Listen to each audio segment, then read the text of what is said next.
That was Max Kellerman, ladies and gentlemen. Now let me get to last night's game. Kawhi Leonard. That might be the biggest choke job we've ever seen in NBA history. I mean, it was that bad. It was that bad. We're talking about a two-time MVP. We're talking about a two-time champion who Max Kellerman has bloviated about being the best in the world. And what happens? You're up 3-1 in the second round, not the conference finals, in the second round against Denver, Jamal Murray and Nikola Jokic, not LeBron James. And in the second round, up 3-1. You blow a 3-1 lead. What do? You shoot 6 of 22 from the field. You shoot 1 for 11 in the second half. You didn't even get to the free throw line. Just an absolute positive choke job, period. Oh, it's just that simple. So the Los Angeles Clippers have yet again ended their season in a disappointing way, by losing in 7 games to the Denver Nuggets in the second round, after blowing a 3-1 lead, while holding double-digit leads in games 5, 6, and 7. So we're at the point where we are now. The Clippers are the absolute laughingstock of the NBA, and, well, that's something that hasn't really changed, but now we've seen more jokes being made about them than ever before because of the extremely high expectations people had for them coming into the season, as they were one of the teams heavily favored to win the championship. By the way, I am fully aware that I was wrong. I can see that. I was wrong. Okay? Okay. But they've been in the eyes of almost every NBA fan, especially every time the Lakers lose because Laker fans are just firing off joke after joke. And we've gotten to the point where Montrezl Harrell is on Twitter complaining about the Falcons blowing a lead.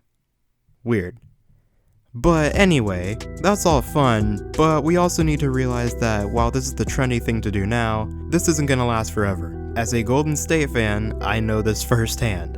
Unfortunately for Clippers fans, they really have nowhere to go from here due to the amount of picks they gave up to trade for Paul George, and the amount of expiring contracts coming up in the next 2 seasons. And so today, we're going to be taking a look at their situation, what their future might look like, and we're going to see exactly how much trouble the Clippers are about to be in. And trust me when I say, it is a lot. But before we begin, if you're new here, I'm Double D. I'm a huge basketball fan and I make NBA videos here on YouTube. So if you're also an NBA fan, or just a basketball fan in general, feel free to hit the sub button, and click the bell to be notified when I upload more videos just like this one. Also, according to YouTube analytics, around 91% of you guys that watch my videos are still not subscribed, and so I would really appreciate that. Also, feel free to follow my Twitch, it is on the screen, and it's also down below in the description. Alright, let's get into the video. So I already made a video after the Clippers lost, but that was like the morning after, it was unscripted. I don't know, I just felt like I needed to make a proper video. So here we are. But given how badly this team fell apart and underperformed, and with some of the stories that are now coming out, I would be surprised if we saw this exact same team return next season. Because they may look to make changes. I mean, if the Clippers can't win next season, or if they have the same sort of meltdown they did this season, that team is going to be completely SOL for the next 8 to 10 years. Maybe longer. Yes, it is that bad.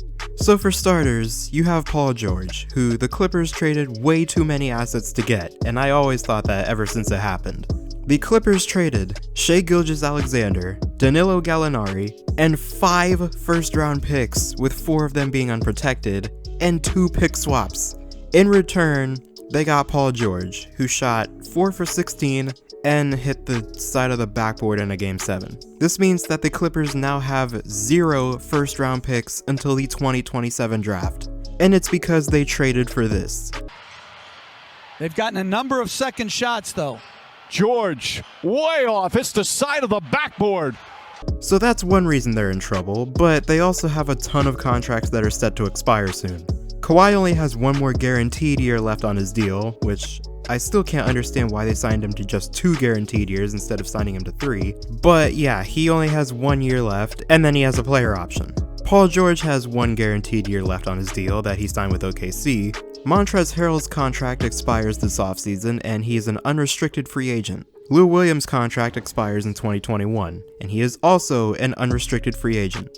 So I mean, that's their entire core that could be all gone by this time next season. But that's if they don't do anything. But my assumption is that they will do something about this soon because of the very likely chemistry problems they've been experiencing. Because over the last few days, we've gotten a few quotes and articles about what happened in the Clippers locker room after Game 7, and apparently, After the Game 7 loss, Paul George had a speech that all players should return to the team this offseason to make another run at the title. It was met by some eye rolls and bewilderment.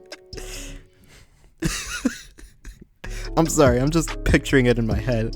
Alright, quick timeout. Can you imagine being Paul George shooting 2% in a Game 7 and again living up to the playoff pandemic P name? You get upset by a team that was not even supposed to be anywhere close to you in the series. Like, just picture that. Okay guys, I know that was bad, but this was not a championship or bust season for us, alright? So let's just get back out there next season and show them what we're made of. Which, that's another thing he said. He said this was not a championship or bust season for them. Huh?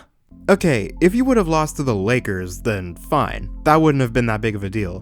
But like, you guys didn't even make it there. You gave up 2 pretty solid guys in SGA and Gallinari, and then in return you get 2 superstar players, one of which was the reigning finals MVP and undisputed top 3 player in the league. The other one placed 3rd in MVP voting last year. And you take that and add it to this team that just took the Kevin Durant Warriors to 6 games last season. Like, what else are you expecting out of that? That's one thing that I still can't understand that he said, but we have to understand that this is Paul George, who has a history of saying things like this after losing in the playoffs. But given the reaction to his little pep talk after Game 7, yeah, I wouldn't say that their chemistry is where they would want it to be right now. But that wasn't all, because we also found out that Clippers players were scratching their heads at Doc Rivers' coaching decisions in the playoffs. Which can only really mean one thing, and that one thing is not good for Doc Rivers. But I personally have never really thought he was a great coach.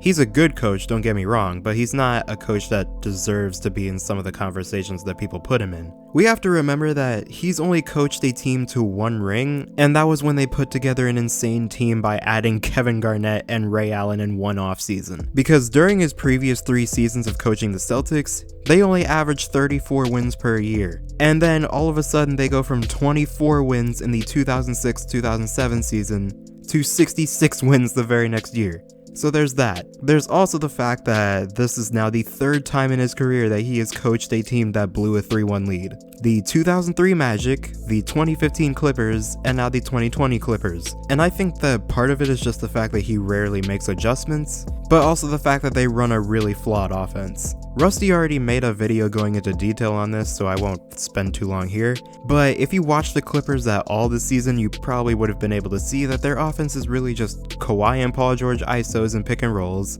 and Lou Williams pick and rolls. That's really their offense. Their defense obviously wasn't the problem, because even though they couldn't hit a shot in the 4th quarter, they were also doing a really good job of slowing Denver down, until the very end where they went down like 20 and pretty much just chalked it. So given all that, I wouldn't rule out the possibility of him being fired soon. In fact, I'm honestly expecting it at this point based on what that quote said. In terms of the Clippers team though, yeah, they need to win next season, or at least make the finals.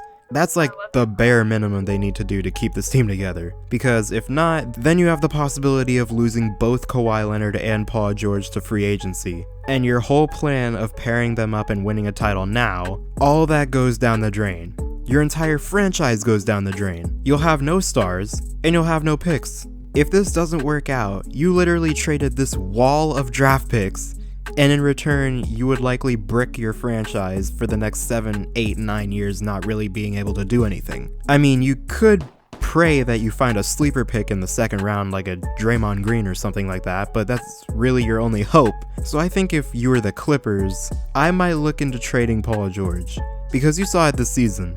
I don't know what's wrong with him. I think it may just be like a mental thing for him for why he can't perform or be consistent in the playoffs. Which, if you're in the West, that's like the one thing you need to get far in the playoffs. You need that consistent, reliable player. And even though Kawhi also choked in Game 7, that was really a one-off thing because he's really been the most consistent player on that team, especially in the playoffs. So I would probably be looking to trade Paul George, or at least find some sort of deal where you can get 1st round picks back. Because if the worst case scenario does happen and they both leave, you're not just left with nothing. So that's what I think I would do. But I want to know what you guys think. Do you guys think they should explore the possibility of trading Paul George?